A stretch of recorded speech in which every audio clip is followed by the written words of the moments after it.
All right, welcome back to the West Brom view, and let's hope that Hull and West Brom isn't the playoff final, because by goodness, that was a boring game to watch for the neutral. But I'm sure you enjoyed it. Welcome back from Hull, Aaron and Dan. We're going to review that game, and we're also going to look ahead to Coventry, and we're also going to look at the view that Diangana is a liability and shouldn't play again. I'll get your views on all of that. And if you're a West Brom fan, please comment below about it all. Dan, let's start with you. How was your trip to Hull? Oh, it was a trek and a half, to be honest. To be honest, like, us Albion fans have done some miles the past couple of weeks, like going to Hull and then Plymouth as well. Some put some miles in, but the Albion faithful always behind them. All right. Yeah, I don't think Plymouth fans will be too happy with that, given that they've been to Middlesbrough and Sunderland in the last couple of weeks anyway, but it's fair enough. Aaron, what did you make of the game? I mean, obviously it was on Sky, so I was able to watch this one myself. I wasn't, I mean, it's defence is on top for me, but what did you make of it? Yeah, I suppose it was more of a very defensive solid game from both sides. I don't think there wasn't very many chances. I don't think there was, to be fair. I mean, we hit the bar and the post a few times in either half, and I think they did the same. But other than that, at goal especially, there wasn't really much clear-cut chances. So I suppose it was one for the strikers to not look back on, really.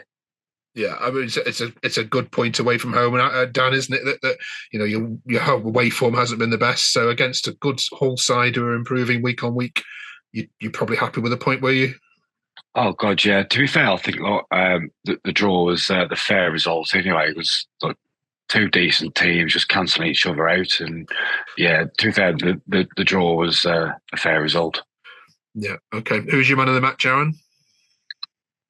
I would give it to Yukoshli personally. I think he puts himself about all over the pitch, and I think he's instrumental to where we are in terms of where we are on the table. I think if we didn't have him, I don't think we'd be anywhere near as good as we are. Personally, I think he's more than likely our best player, and I think he would look comfortable in majority of the Premier League sides that are there now. I think he's instrumental. He's a player that most teams would do well with, and we're so lucky to have him. Okay. Yeah, I agree with you there. He's just been so solid in the middle of the park, and he's working well with Mowat as well. So yeah, he's just been quality. Yeah. All right, I'm going to read a comment on Twitter now about Diangana, and I want to get your kind of honest reactions from it, because from the fallout from that game, there seemed to be a lot of criticism for Diangana. It said this: I've been saying for ages that Diangana is a liability. He is hopeless at receiving the ball with his back to goal, and is a downright nightmare when receiving the ball in our half. Unless the manager can find a way of getting in position permanently in the final third, running towards the opponent's goal, then we should just play just about anyone else in the squad in his position, as they will do a far better job. Aaron, how do you react to that? No, I disagree with that completely. I mean, don't get me wrong, Diangana recently has been played in a more central role, but you can just tell from 5 minutes of watching him there, that's not his position whatsoever. I mean, he's not a number 10, he's not a striker, he's not a centre mid, he's an out-and-out winger. He's more of a left winger than he's a right winger that as well. I mean, we've got a lot of good wingers at the moment. I think a lot of players are playing well, especially on the wings. But Diangana, having come back from AFCON, not really played much, isn't really going to have that, nailed on position in the team where he comes back and he plays straight away. We know how good, everyone knows, every West Brom fan knows how good Diangana can be and how good he's on his day. But is it the manager's fault, or is it his fault that he's not sort of doing it as well as he should in the middle of the park? I mean, it doesn't help that he's playing centrally, because, as I said, he's a winger, and that is his best position. We saw under Bilic those years ago where he was playing on the left wing, and he was, beating players to front, cutting back, doing all, link up play. And you still see glimpses of it now, to be fair. But I think him playing centrally doesn't help him at all. I mean, there's no benefit to his game there. He doesn't have the physical build to play with his back to goal, or to receive the ball in a position where maybe Yukoshli or Mowat was, and you can clearly see the difference in the stature of them.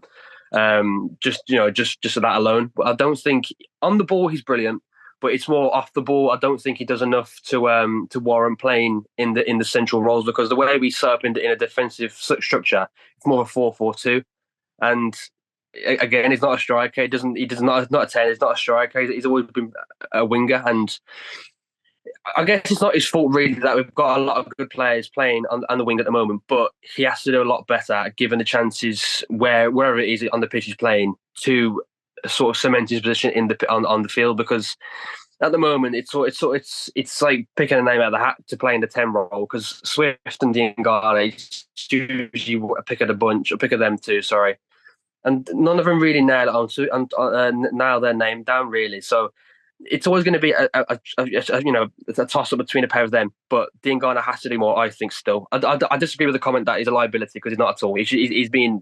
It's not his fault that he's been played that position, but on the same situation, it should be doing better than he is currently. Okay, Dan. Yeah, look, to be fair, Aaron's got it spot on. He's not a liability at all. I mean, everyone knows what he can do, and he's always got that little bit of magic in like the final third. But yeah, he hasn't got the size or anything like that to be playing in the middle of the park. He's just playing out of his position. And to be fair, he went to the AFCON for a month and a half, and he didn't even get a game. So it's probably just lack of match practice, to be honest. Okay. So yeah, you can understand if he's had a bad game, like since he's been back, but he hasn't had that game time, like playing out in Africa. So yeah, just give him time; he'll be back to his best. Okay. There are a couple of West Ham fans saying, "Why is Callum Marshall sat on the bench? He's learning nothing. What's the point of him being there?" Aaron, is that because he's not impressed so far, or because there's players well ahead of him? I mean, I don't think he's been given a fair chance, really.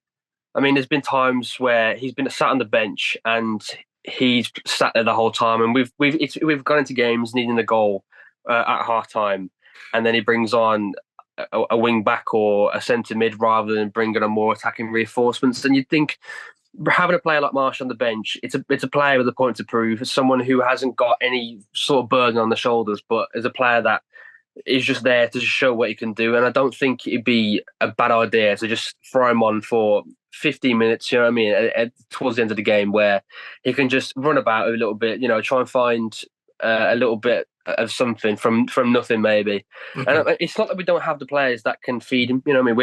We have good attacking players, or essentially or out wide. So it's not like he won't be getting the service that he would need to be able to score a goal. It's more like, I just don't think he's been given a fair chance. I mean, fair enough, he hasn't actually played any professional football really before this, but he's not in the situation we're in now, where we don't have first team strikers, coming out of our arse end. It's like, it's nice to be able to throw a young player on with something to prove and nothing to lose. In a situation where what could go wrong? You know what I mean? Okay. So it's like where he should be getting more time, I think.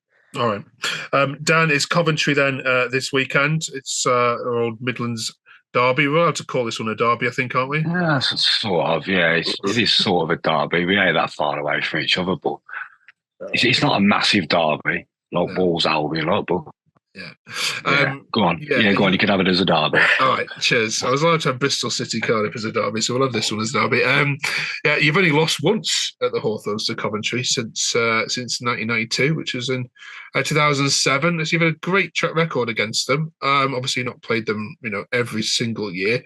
But how big of a game is this, Dan, this weekend?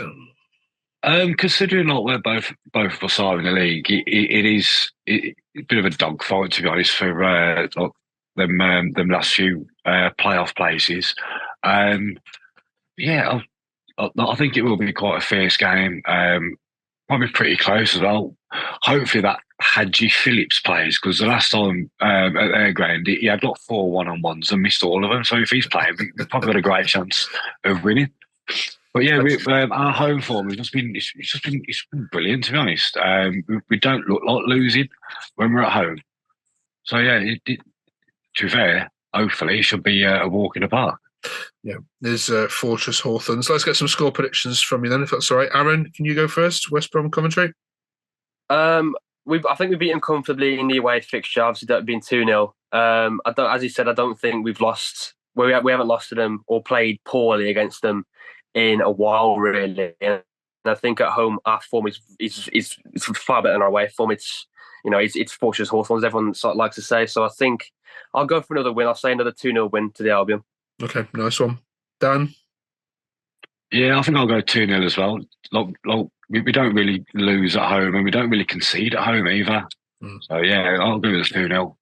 Okay, nice one. I'm loving the classic West Brom shirt, Dan, today, by the way. It's not actually classic. It was like 2-3 years ago, but probably maybe even longer. But yeah, love a bit of the green and yellow. Love the green and yellow, yeah. Okay. Listen, fellas, thanks for joining us again. If you're a West Brom fan that hasn't yet subscribed to this channel, we know there's lots of other West Brom products out there, but this is becoming the best one, I think, by far. And we've got lots more guests coming on in the coming weeks as we support these two fellas on their bid to join the Premier League again. Are you excited to be heading back there, fellas? Very. I mean, I think the journey's a bit more exciting than the actual end goal, but regardless, everyone wants to be in the Premier League, so it's always a happy time to try and get there. Yeah, I'm sure Wolves fan. I don't want to go up because I won't be able to do this every week. Yeah, I'm not doing this in the Premier League. They're all pretentious, a bit more pretentious up there. All right, cheers, fellas. See you next week. Nice one. And they've got Nice one. I'll Cheers. see you next week, Mark.